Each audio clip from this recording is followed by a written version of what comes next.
I need to learn how to sit in my grief. I need to learn how to not try to numb it, not try to stop it by moving, just continuing to do what, who needs what, where do I need to go, what do I need to be, blah, blah, blah, blah. I need to learn how to sit in it. But that's way too grown up, and I'm not ready to do that. So I do know that I am, alcohol is not it for me. I can't. After Malika, I was like, I can't. I'm surprised my liver didn't fall out. I mean, it was every day. It was bad. You are now entering the Drink and Tell group chat with your hosts, Candace, Tawana, Jocelyn, Micky, and Asia. Welcome to the group chat. Hey, welcome to episode 6 of Drink and Tell podcast. We are back at it. Hopefully you've caught up on the previous 5 episodes so that you know what has been going on, what we've been talking about. And today, what are we drinking? What are we drinking today? I'm going to say, if you can't tell, I'm extremely congested. I went back to work in education last week. My very first 4 days, I got sick. So I'm over here drinking water. They got heebie-jeebies. They got cooties. My immune system was not used to all the germs being around me. So I'm drinking on water. What y'all drinking? I'm drinking THC sparkling water. This is Delta 9. So yeah, this is good stuff. So okay. Water. I am drinking on a kiwi infused drink from shout out Wake and Bakery off Ontario. Wake and Bakery? Oh, you're in Chicago. Recreational is legal. I know. I am drinking Josh Merlot. I'm going red again this week. Red is your thing, Joss. Yep. What you got, Candace?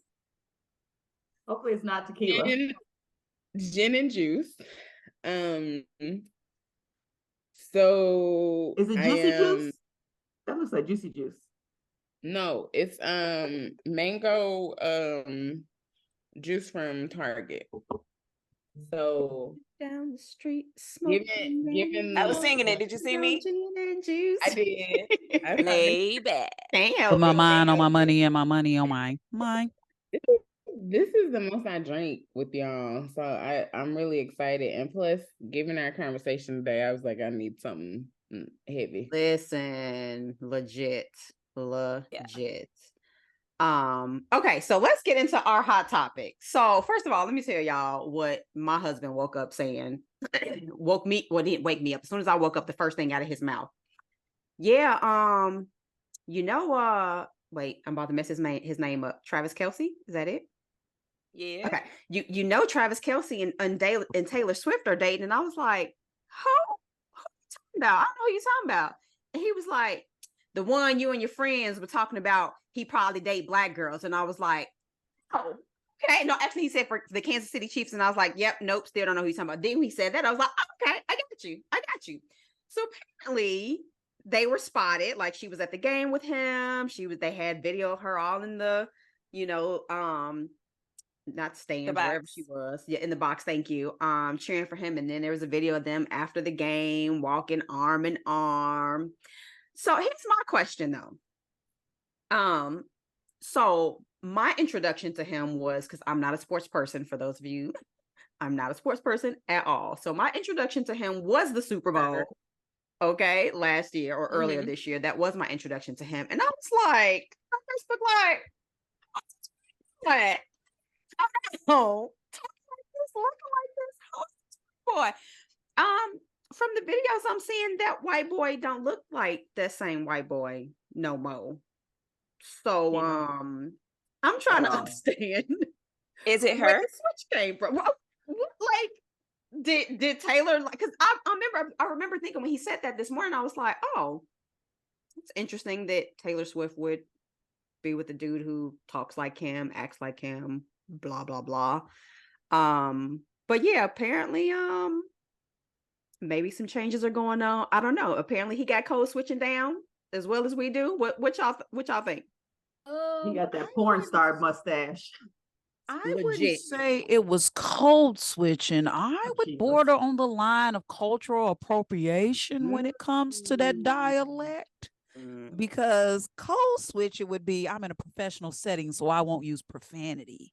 And then when I'm with my friends, I go into my normal, dialect. Like with you guys, I typically would speak Ebonics and I'll say some other things. But when I'm in front of my kids, because I teach ELA, I'm going to use the King's English and I'm not going to use profanity, right?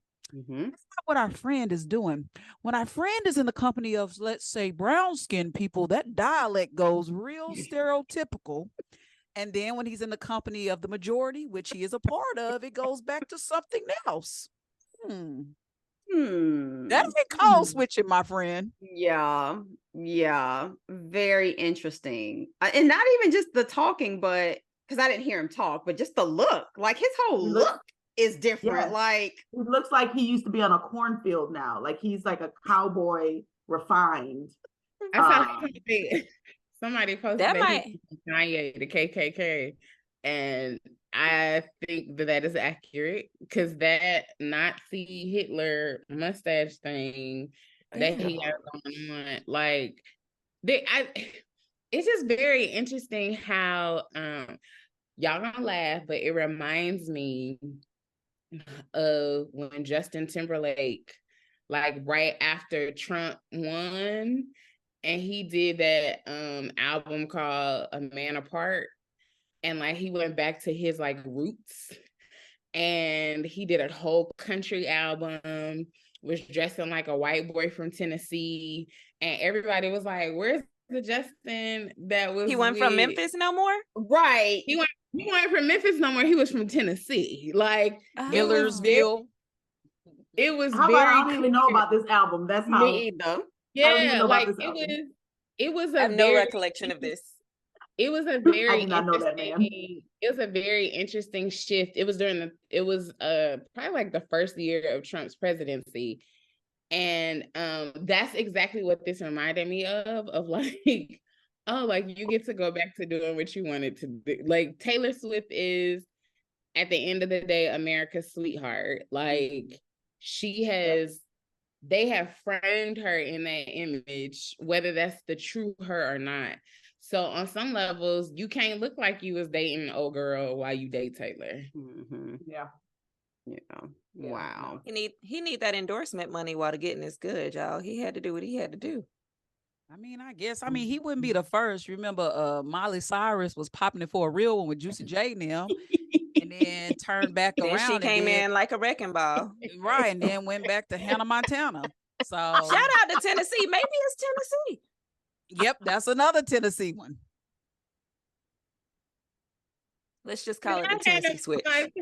Yeah, Miley Cyrus should be studied because that was like was extreme. Candace, I was like, is that Project Pat in the background? Right. It was. Right. It was. And that's the funniest part about it. But I it's gonna be very interesting to see what he does when they end their relationship. Because the one thing about no relationships with Taylor Swift. Listen, that's gonna be another hit record album.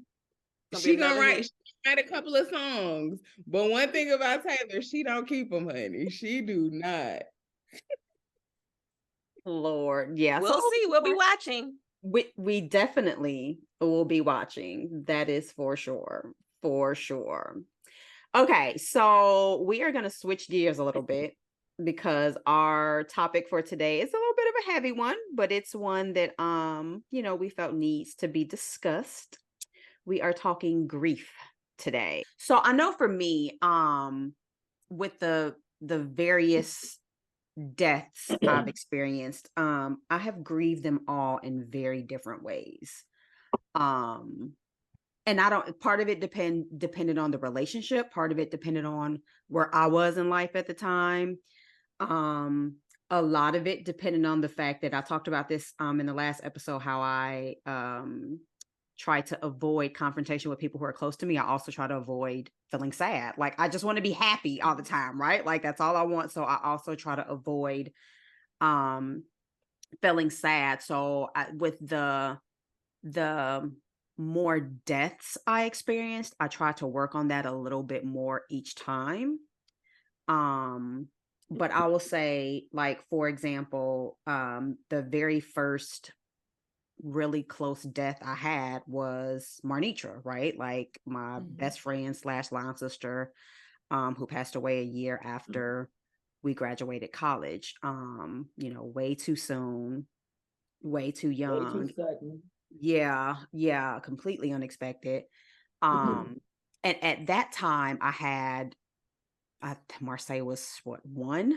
So I had a 1-year-old.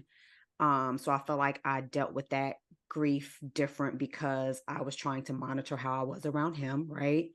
And honestly, same with with all of them probably. When my stepmom passed away, I remember I don't think I even cried until I drove home for her funeral and came back home, because I found out while I was at work.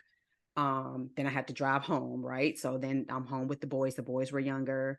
Then I had to go back to work, blah, blah, blah. Then I had to drive there. And I remember very distinctly pulling into the driveway, telling myself, okay, this is where you can let some stuff out. And then my dad stuck his head out the door. So then I was like, nope.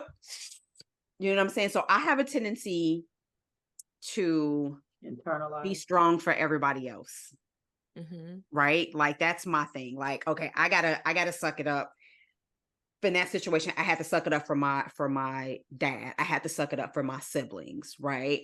When Marnitra, I had to suck it up for my son. So that's even with Malika, like I wanted to suck it up for everybody else, right? So when it came to my brother passing this past December, and even I still felt myself doing that for my niece, my sister-in-law, my mom.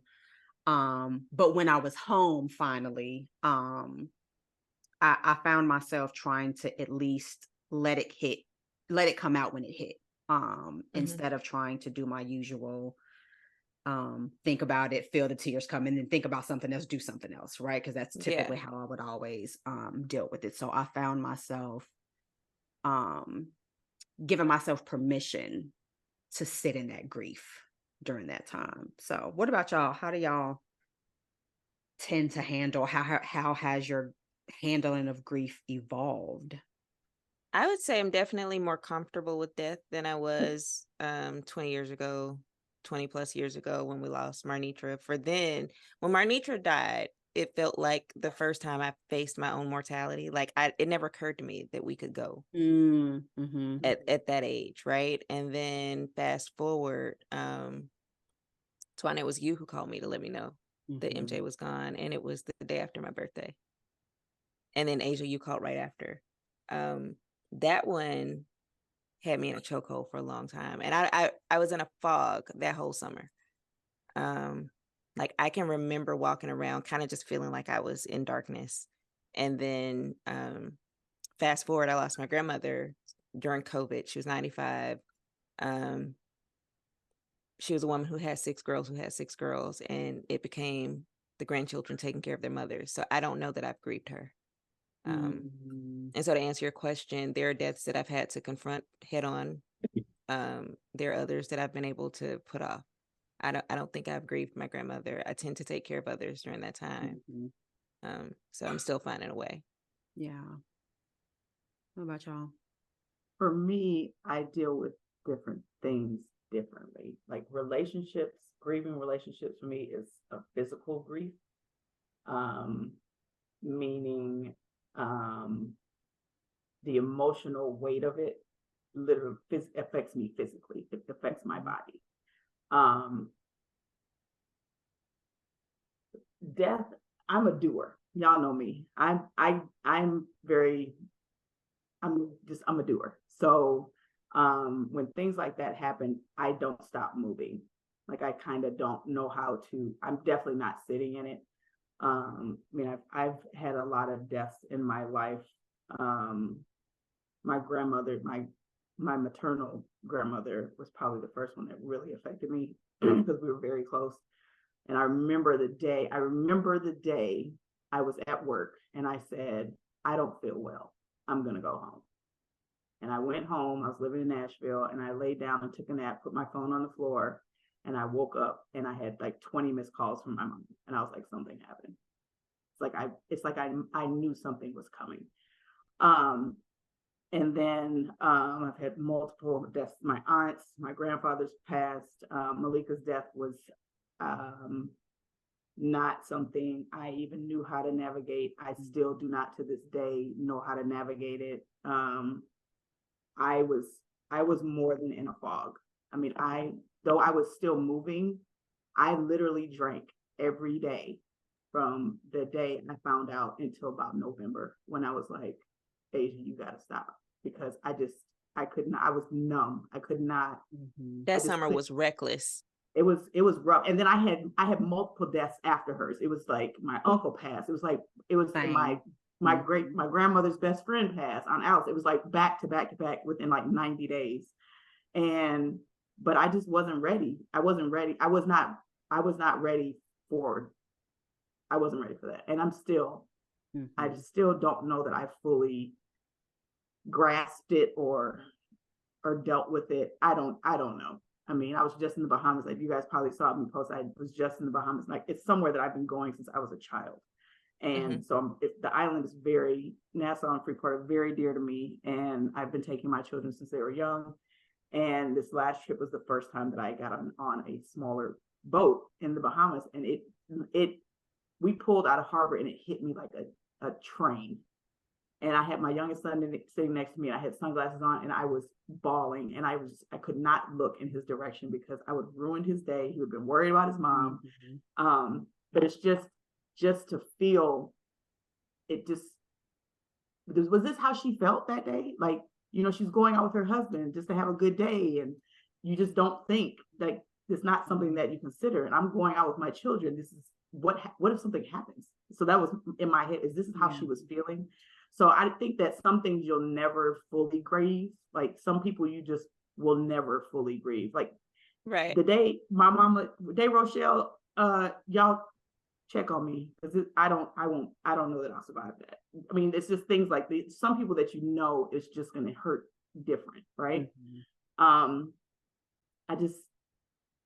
need to learn how to sit in my grief. I need to learn how to not try to numb it, not try to stop it by moving, just continuing to do what, who needs what, where do I need to go, what do I need to be, blah, blah, blah, blah. I need to learn how to sit in it. But that's way too grown up, and I'm not ready to do that.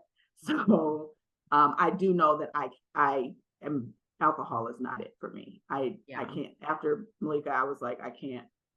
I'm surprised my liver didn't fall out. I mean, it was every day. It was bad.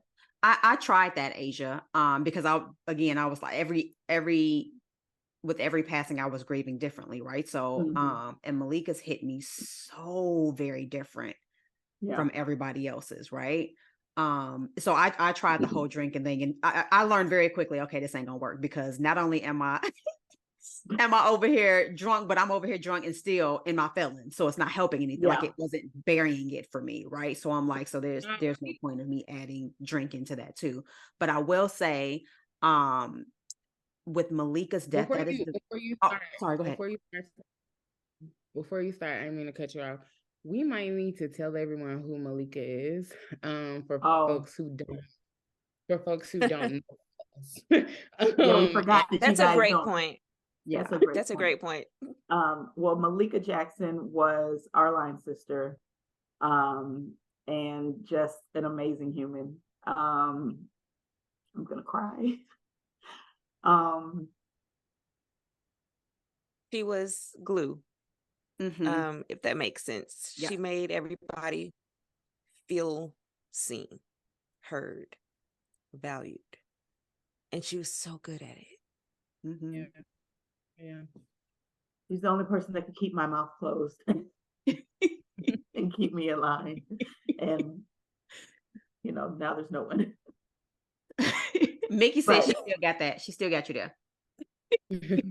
Micky can check me. Malika would just. Oh, gotcha. Malika knew how to navigate keeping me quiet. Candace has this phrase that she says, she brings you back to yourself. Yes. That's who MJ was. Yeah. It was my point of. In. I feel like you're ready to say something. Huh? Candace, you gonna jump in? I'm gonna go after you. Yeah, I'm remembering that summer Because I'm also remembering who MJ was to me after my mom died. And our other friend Janelle is the one that called me. And I couldn't move because there were few people that I really could be honest about the chaos that was in my life after my mom died, and she was one of them. And she held space for it. And it's funny because I'm somebody like you, Asia, who I thought I was a doer. Like I thought I had to keep moving in certain things. What I realized was my mom was a buffer for a lot of stuff for me. So like I was a doer because I saw her doing, and like that's what you do when someone dies. And I was able to kind of like lean into and onto her. And then when she died, like everything, I didn't have a choice but to face grief because it was just the only thing that was there. Like I was very hopeless. Um I was hopeless and helpless. Like I think like I just saw a Facebook post that was like waking up without a mother like literally makes no sense. Um and there's still days almost 8 years later that like I can be sitting somewhere and will be like, my mama is not alive. And it is a sentence that doesn't make any sense to me. Like I'm like, I know I'm saying it and I know it's true, but and I had my world not spiraled after she passed, I don't think that I would know how to deal with grief. I don't think that I would know that I need to stop when I need to.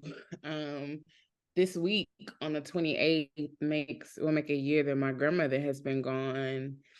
And so much has been about like me making sure that I did the things that she asked me to do, particularly around my cousins, Mark and Reggie. But then there was a moment where I was like, I literally have to stop and think about the fact that I don't have the person who was my rock when my mama died. Like I don't have her. And I think that too often we don't rest enough in how life changes. Like there were people who would tell me like it gets easier as the years go on, and I would tell people like I lost my mama, I didn't lose an ink pen. Like it's like there will be days where thinking of her makes me laugh and the memories are heartwarming, and then there'll be days where the only thing I got done today was take a shower, put my PJs back on, and got back in the bed. Like I will spend my lifetime loving and missing her because that's just how good she was. And I think they were supposed to. Like, I don't think that like, and I try to tell that to people not to be morbid and not to be depressing when people say, oh, it'll get easier, but to say like, you're going to spend your life ebbing and flowing grief because this person or these people meant so much to you. And for as much as death is a part of life, it is abnormal to have to deal with life without these people because you've only known life with them. So it's okay that like you're not gonna be okay. Some days you will not be okay, but you love them. And you had a life with them. And that was I think the greatest gift that grief gave me after my mom, and then with MJ, is that like it is okay to just grieve. It is okay to miss them because it is a reflection of the depth of the love and the depth of the relationship. And it's days where I'm going to say this and just and be done, Micky, but it's days where I laugh that I live here now because I told her I would never live in Atlanta. And that's what they all say. And I'm just like, why I can't be here? You know what I'm saying? Why I can't be here? Where like I just, and she knew I was gonna move here before I did. Like, and so it's those moments of like you wish that person was there, but you're also just deeply grateful that like some people don't know friendships like that. Some people don't know love like that. Some people don't have family like that. And even in loss, we had and have a lot. And I've just learned how to find a way to have gratefulness with that. I guess it's my turn. Mine will be a little quicker, but that's okay. You guys, y'all needed that, and I'm absorbing it and taking it all in. My journey with grief started as a young child. My mom lost her mom and dad on the same day. She was 34. Dad was sick with cancer. Mom slipped, fell, and had an aneurysm and never woke up. Dad died that night. So they had a double funeral. First time ever in life I've ever heard of such. Black people take pictures, so won't show them, but there are pictures that exist. I know. I'm not trying to laugh, but I mean, it is what it is.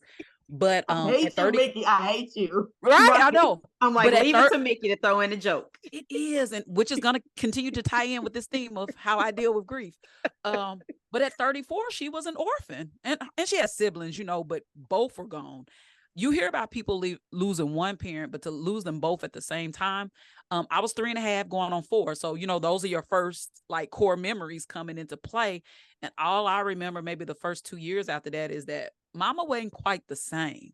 She was rocked in a way that I had never seen her, but she still kind of went on autopilot. I got kids, I got work, Yeah.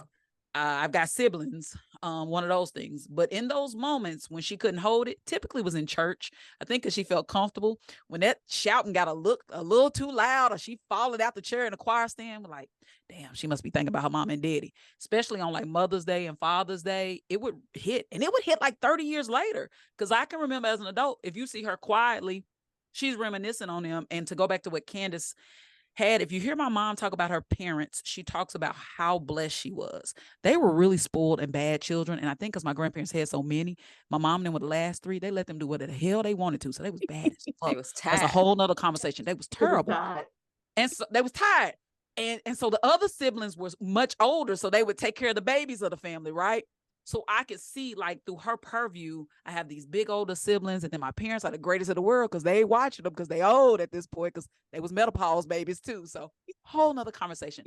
But it rocked her, but it also showed me how life has to still go on because she couldn't completely checked out. You got a 4-year-old, a 14-year-old, a husband, you got to work, you got to do these things. And so she kind of navigated through it, and her therapy was church. That's why we went to BTU, Candace. Wednesday night, choir practice, revival. I was tired of church. But I also, when I look back on it, she was grieving, but also being healed in those spaces. And it took decades. To this day, my mom is 74. And when she talks about her mom and dad too long, you see that, that choked up come in your throat. It's still, but she also has, like Candace said, a lot of happy moments. She'll laugh when she cooking something, or when Medea come on, and my sister be like, Big Mama act just like Medea, because that's what we call my grandma, Big Baba. And she be like, no, she didn't. My sister, yes, she did. And so, it is what it is. So that was my first experience with grief at a very young age. I had friends, childhood friends that I grew up with that died untimely. Marnitra being one of them, but one of my best friends from kindergarten got killed maybe a year after Marnitra. And that right there, kind of, I was 25 and was like, ugh, this feels weird. I think the one that truly rocked me, because, you know, when you were a child, now that you look back, children are resilient. Because I was popping through grannies. Like, by the time I was 12, my dad's parents had died. So I was out without grandparents by the time I was 12 on both sides. But because you're a child, you know, you spring back into place. My aunt, who's my mom's older sister, died during COVID 2020. You'll see me post about, I have several aunts, but there's one aunt, if you pay attention in January, I'm going to always post her. Her name is Dot. That's my nigga. Rest in peace. Dot was a bad girl. I went to see Dot on her last birthday. I think it was her 82nd birthday, because she said she was 28. She always would invert the numbers. Me and Dot would always do a shot on her birthday. 80 years old, didn't matter. She kept that crown up in the top cabinet, and she was on the motherboard. Pull that thing down. Yes. We do a little, and we do it. Now, my mom would look at us sideways because she's Jesus' first cousin. So she don't be doing none of that. But Dot would shoot it back, and we would do it. I seen Dot on her birthday, videotaped her. By April, she was dead. She died from COVID. I couldn't go to the funeral because, remember, at the beginning of COVID, they weren't letting people we come, didn't know what it was. Anything. When I say it hit like a ton of bricks, because not only was Dot an auntie, Dot was the grandmother that stepped in because her mom and dad had passed. So they shared the same mom and dad. Her dad passed when I was a little kid, so I never knew that experience. And I know they'd be like, she always over her auntie house, her auntie making her dresses and stuff like that. I called her Dot because we just bad kids calling our aunties by their first name and stuff. But that's what she told me, call her Dot. Call her Dot Jean, really, because her middle name was Dorothy Jean, Dot Jean, because we Southern, so you already know. Yeah. But I would be in the mix with her grandkids to the point her grandkids called me and was like, we got all these pictures of y'all. We finna put up in the thing. We got your flower arrangement. It was almost like I knew she was more than just your auntie at this point. So there was a difference sweet. That even came from the grandbabies, who are my cousins, but it was different. And they knew it, like, you was her baby. I was like, I know, nigga, I'm favorite. I know you ain't gonna say that. I am. I'm Dot's baby. And she would keep me out of trouble with Francis. Oh, that one would check Francis all the time about me. And so that one hit like a ton of bricks, but I'm gonna tell you where the laughter comes in. So, you know, some of the funeral homes were streaming the funeral services because, you know, family members couldn't be there, but at least we could watch it, right? So as we all know, you know, folks is chatting and stuff.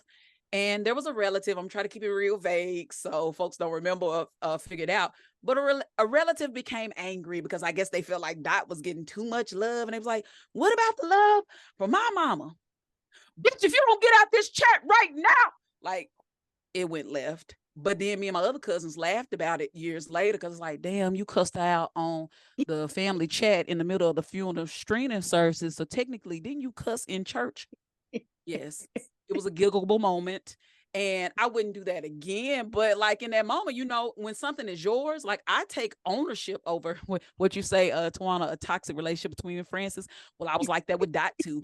That was mine. Dot is mine. Francis is mine. So in that moment, you disrespecting Dot's memory, worried about something else. And if I start reading the rights to you, it's going to get real ugly. I'm put all the family business out there and it's going to be terrible. So I thought in that moment, let me just say this one little piece to know I'm not playing with you. And that person didn't say anything else because they didn't want to take that chance that it's not going to just be me. I got a lunatic older sister that's going to come through. And now we got the lunatic oldest niece that's of age who ready to box at a moment anyway, but she see her mama and her auntie in it. Then the baby going to have to jump in just on GP. She ain't really a fighter, but nigga, you see the three of us out here, you better bring your ass home. They was internet gangsters during the funeral service. I just want y'all to know.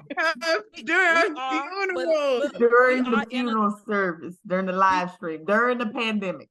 We are internet and in-person gangsters because we have drug niggas at funerals before physically. Bimbos have, my granddaddy's side has knocked off a casket. Thank God it was already closed and locked, because it would have been a very different situation. I'm used to family funerals. I mean, I'm used to fights at family funerals. Yeah, okay. So, I mean, Mick, I'll say this. Nikki and Joy are not the same. Those are our big sisters. But let me tell you, when my grandma passed, one of the funniest things in the world, it was such a comic relief. There was this lady taking pictures because she died during COVID. So they had like the drive-through with the plexiglass. And this lady was taking pictures of my grandma, which is a pet peeve of my sister's. because I have an aunt, my dad's sister, that was her ministry. Like bereavement was my auntie Jeanette's ministry. Love Ambulance you forever. chaser. Listen, she knew it. She called every Saturday morning to let you know who left, and she wanted to be the first to tell you. So anyway, this lady's taking these pictures, and all of a sudden my sister takes off running and starts punching this lady's window. And we outside, right? I don't know what inside of me took off running. I ain't never seen my sister run nowhere before. So I took off running when she took off running. But this lady looked like she was about to have a cardiac event in her car, because my sister was about to break the glass and like take whatever she was using to take pictures, because she was like, Why we're was she not taking doing that. People are weird. Why was she taking pictures? That Mama Bessie was her friend, and she needed that memory. Now, mind you, I ain't never seen nobody done like my grandmama's body was done. Like they did that. But anyway, when she came back to herself, she was so embarrassed because my dad, who's usually like the hypest mofo on earth, was like, you need to calm down. That's just Minister Cookie from the church. And she was so ashamed, y'all, in that moment. But my daddy was so impressed that he raised girls with instincts that when she take off running, you take off running. But it was the comic relief that my mom and her sisters needed, because who saw that coming? My sister is like the most proper woman on earth. And she took off running to like beat this woman's window in. Like, I really believe if she had broken that window, Minister Cookie was going to be dragged out of that car and beat down. I have never seen. All bets are off. So then I think about something that like Asia brought up. Francis. That's my dog. We know this. Francis has reached the tender age of 74. I'm 43. I know how blessed it is to have my mom at 43. My mom didn't have her mom at 43. We talk about it all the time, how beautiful that is. I have several friends that I grew up together who have lost their mothers in the span of the last 3 years. 5 different friends. Women that I grew up with. So it hurts me too. I have flown into the majority of these funerals because these women have saw me since kindergarten, right? And that plays in my head. And so we'll talk about it sometimes, and Frances get mad because I be telling the oldest niece, I think she in competition with me and my mama. Like she Nana's first grandbaby. Candace know how that is when them grandbabies be real close to their granny. I don't know how I feel about that. I love my niece, but I like to remind you, I came out of that porthole. Not you. You came from Nikki. Yes, clarity. With that being said, we always talk about, I said, she's like, in a funeral, you're just going to take me out. Nigga, that's my mama. What you mean? Take you out. But I try to respect, because when I listen to Candace and other people who are really close to their grandparents, and you got to remember, I've never had that because all of them were deceased. So I don't know what it's like to be that grandbabies, the babies of the grandmothers and stuff. And so I'm like, nigga, take you out. I'm going to walk up, try to get in there with Frances, knock her damn body out, scare everybody in there. And then we all going to bust out laughing because I don't know how they got Frances hooked up. Hell, her legs may be off. She may be Lieutenant Dan when she fly up out that bitch. I don't know. But I know in that moment, I Want to Fly Away is one of my mom's favorite songs. I think I'm going to fly. I'll fly away. Yeah, you know that one, that old one, or I Should Wear a Crown. They be playing all of that one. And there's a bright That's side. the theme of my funeral. Yeah, there's a bright side. I know somewhere. I think that's the lyrics are wrong, but Candace definitely know what I'm talking about. So all old Black people love them songs, and she be saying, like, Frances already done did like her whole program because she old school like that. Rochelle too. But the part she didn't add was me knocking her ass out that casket and letting it roll. Friend, Rochelle don't want a casket. She said, I do not want an open casket. You could cremate me. I need people to remember what I looked like, not what I looked like when I died. Yeah, Frances, I'm the same way. Frances shit gonna be in a dome, nigga. Do you know how many people she know? They come from the state convention, the National Baptist Convention. She was the president of the Senior Ladies of Tennessee of the convention. Nigga, we gonna have that at a football field. I already know what time it is with Mama. And let me go and tell you, Frances got friends from the age of 6 to 80.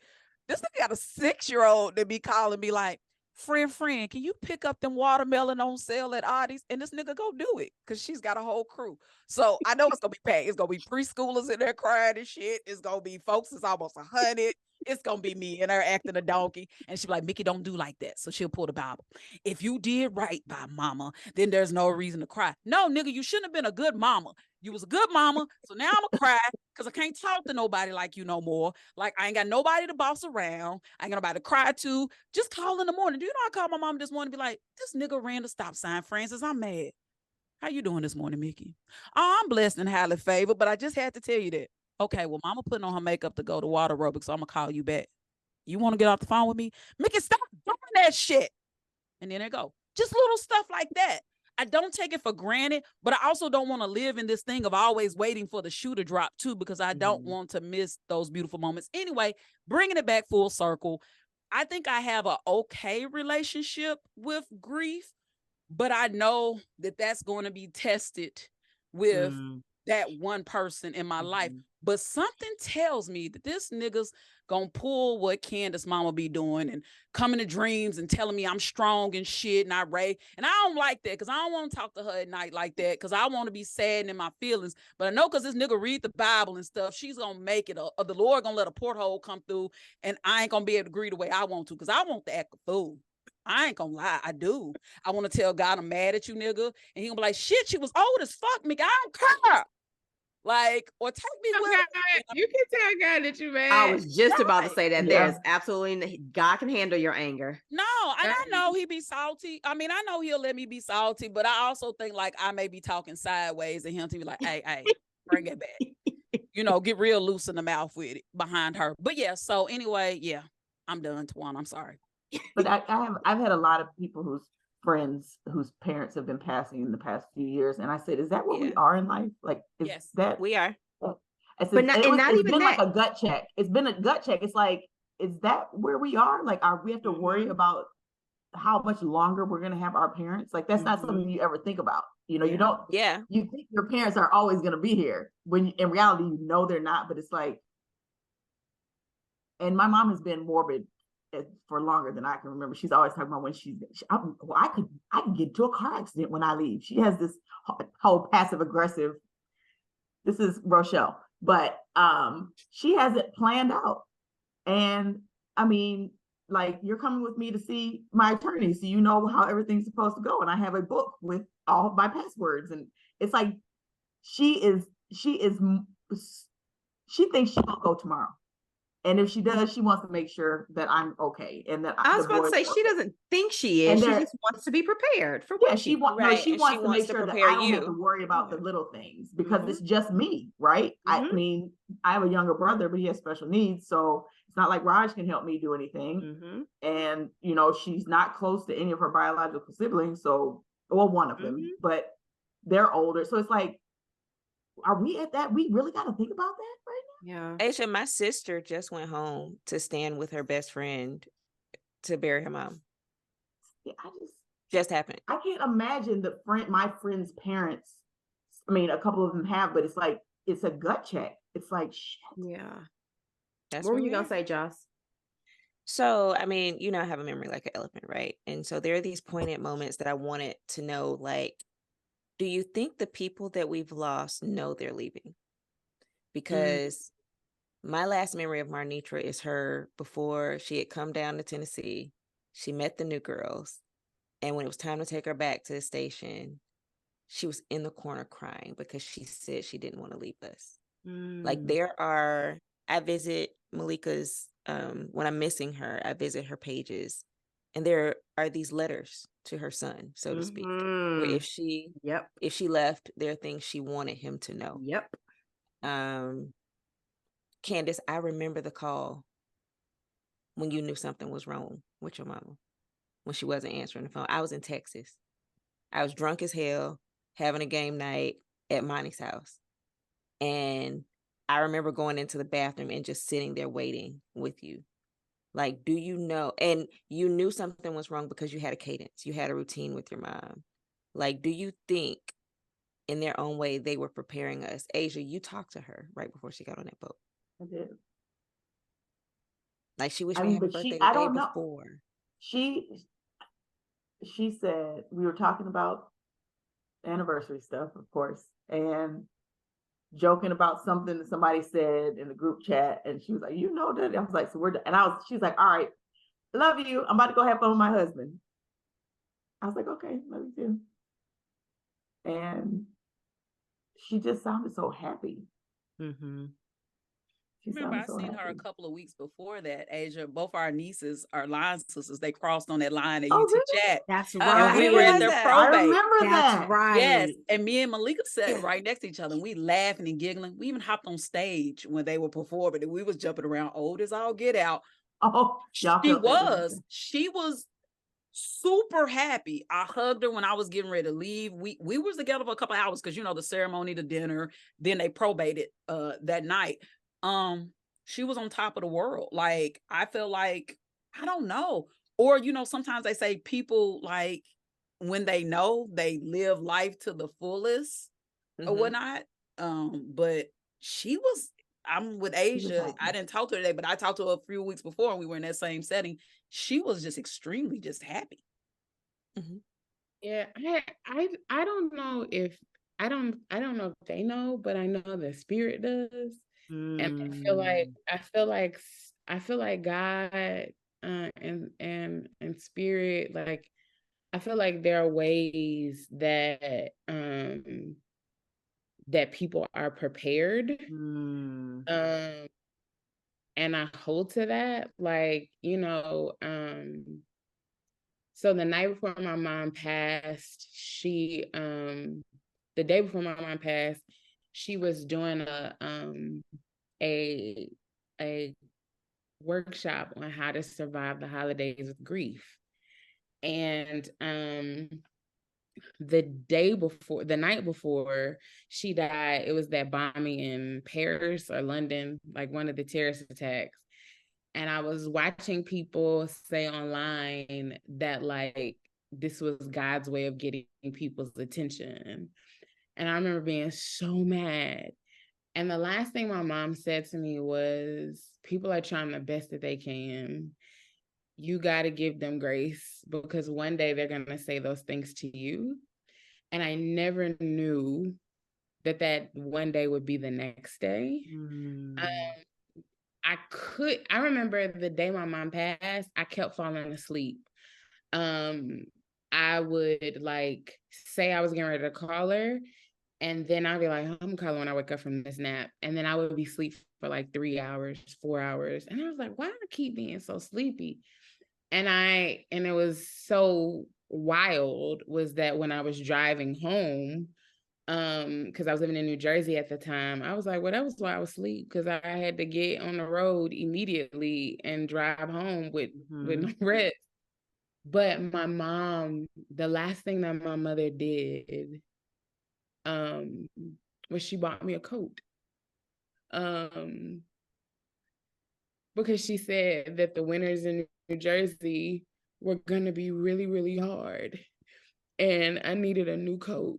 And that was the last thing that my mama did, was buy me a coat.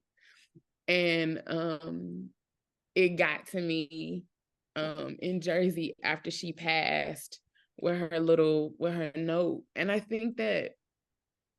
don't think that she thought that she was leaving, but I knew God did. And like, I think the thing that I kind of hold to is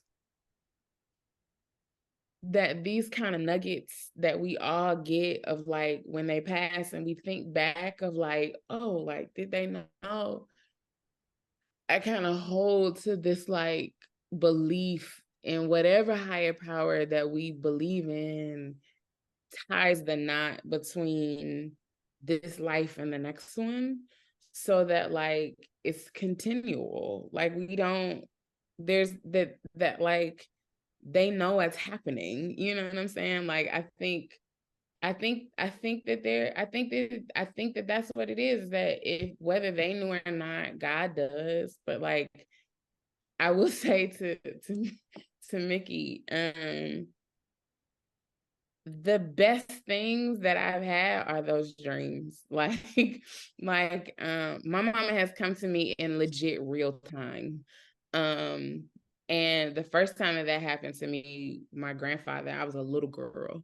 And I remember, like, you know how when you churched and you got folks that dibble in the other stuff, they be like, oh, she got the gift, so you got to put her around the people that like that do interpret dreams and all that stuff. And like my mom, there are days, because my grandmother lost her mother the same way that I lost mine. And she never recovered from it. But I remember after my mom died, she told me, she was like, the best thing that you will ever have are your dreams with her, because nobody can take that from you. And she said, and you've shared her. I'll never forget my grandma said this. She said, you shared her with everybody. You don't have to share her in your dreams. And that's that one place where I get to be with her and it's just us. But I don't know if she knew. And I have a very interesting theory around death. I don't think that she would have left me if she would have. I don't think she would have. People say all the time, like folks be like, they'd rather be with Jesus. I think my mama would have wanted to be here with me. So like I don't think that I know Frances would rather be with Jesus, but she can't go. I think my mama would have wanted to be here. So but I do think that there were the ways that I think that she was prepared, or that I wonder if she knew, were like these kisses from heaven to me of like, you're gonna be okay. And like this isn't the end of y'all's relationship. It's just a different iteration of it. Yeah. Yeah, that was good. That was good. Well, that was kind of heavy. But I'm glad we did it. I'm glad we did it. Seriously. We got through it. We did. We got just through a few tears. Yeah. A lot better than I thought it was going to be. For sure. Okay, so normally we will be moving into our drink and tell segment. However, we did not have any new submissions for this episode. So you guys, if you have any sort of situation where you need some advice, you got a crazy story you want us to talk about, please submit a drink and tell for us to discuss in the drink and tell segment. There will be a link in the description box if you're watching this on YouTube, or in the podcast notes if you are listening to us. So, all right. So our next and last segment, if you remember, we all have our own individual segments. And last episode, we had the Micky show. Now it is time for Micky's Get the Bleep Out of Here segment. So Micky, let's go. What you got? Was perfect. Talking about grief and then kicking it to me. Yeah, this was perfect. This is what we needed. Because what's my favorite emotion? Laughter through tears is the best emotion. One of my favorite movies. I probably quoted it wrong, but everybody knows what I'm talking about. Steel Magnolias. They was boxing over Shelby's grave, and that shit was hilarious. Okay. Yes. Love that movie. Right. This is something that fell into my lap yesterday. It's old. It's like 10 years old, but you know how stuff will resurface because of the age we live in now, and it'll come back, right? So there's this guy named, and let's be careful. Okay, let's go. Look, Candace, we're not gonna get sued, right? There's a guy. There's a guy. Because this is reported. And so okay. Let's go. His name is Andre Johnson, and he was an affiliate rapper with the Wu-Tang Clan back in the day, right? Now, this happened in 2014, but this interview popped back up in my feed yesterday. And so he was high on PCP, allegedly, and he cut off his pee-pee and then jumped off a balcony at a Los Angeles apartment building and survived. And now he feels blessed because that happened. Now, let me add, they were unable to reattach the PP. So he's being interviewed in this barbershop, and you can go on YouTube and find it. It's about 10 years ago when this interview may have happened, or the incident happened 10 years ago. I didn't look to see when the interview happened, but it came up. And he was just talking about, he just took it right off because he had all these baby mamas, and that was the problem. And then he jumped off the balcony because he was going to end it all. And he said when he landed, he was like, "Ooh, I ain't dead." And so they ended up taking him to the hospital. And I think so, isn't it after so long, like if your appendages aren't put on, like they can't reattach because of blood flow? Hold up. So this is what I have to say on Get the F out of here. There is no way on God's green earth am I ever trying PCP after hearing his story, because I can believe it, because sometimes when you get certain types of THC, you get paranoid and Paranoid. but I don't never want to get to the point where I'm chopping off tatas and titties and booties. And he chopped his whole member off. And then dude in the interview, who was a white boy, was like, so can we see it? And so dude was like, yeah. And he stopped. He was like, man, get the fuck out of here. Let you see it. And I'm like, friend, you did cut off your whole penis and jumped off a building and survived. What y'all think about this story? Please Wow. Were you that you weren't expecting that? Not at all. Yeah. Get the out of here. Question. True. Yes. Where'd they find it? I don't know that they did. Did he throw it or? I think he cut it. No. So he cut it off in the house and then jumped off the balcony. So he expected somebody to find his body and then later find his member. I don't think he cared about his member. I think he thought he was going to glory or wherever he going. Candace, one of those lands.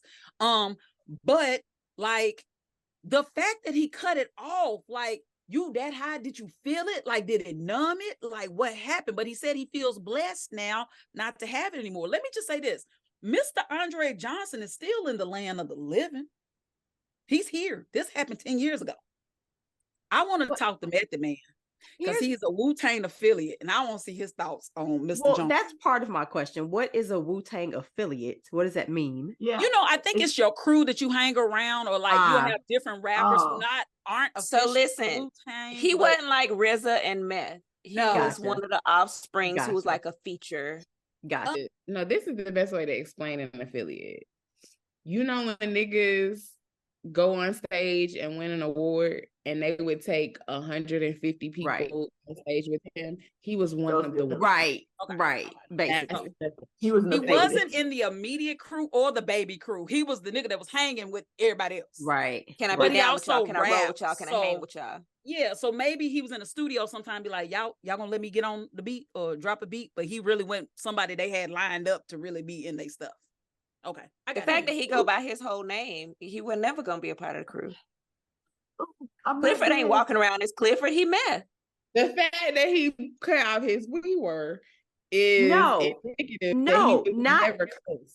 just that he cut off his wing, but the fact that he cut off his wing so he couldn't have no more kids, but still commits to commit suicide. Did nobody tell you, son, you weren't gonna have no more kids if you did? The PCP told him. Well, this is the thing. Well, he didn't die, Kiana. He didn't die. Oops, I didn't listen. We ain't finished. Micky told the story. He got on the thing and said, "Ouch, I ain't dead." Okay, so let me just say this. I imagine that's how he said it. That was your interpretation. Yeah, that was my interpretation of when he said, like, I woke up and I was conscious and I wasn't dead. Like, so I was like, ooh. Can we get sued for her paraphrasing? Right. Charlie Murphy paraphrase. I want to be like, sue me for that what? Was taking a creative license. Yeah, that was creative license. Look, wow. Daily Mail. That was a really good one. That was funny. That was. It is a testament to Micky and her laughter, her brilliance, because to come out of a really heavy conversation and have absolutely no idea that we spent talking about a man who cut his because we never know. Like, Mick, you did that. Thank you very, very much. What I say, laughter through tears. Laughter through tears is my favorite emotion. It is the best because you get to release and you get to laugh. All you need is the now and it's on and popping. Okay, you might want to cut that. Or leave it. I don't care. Oh my gosh.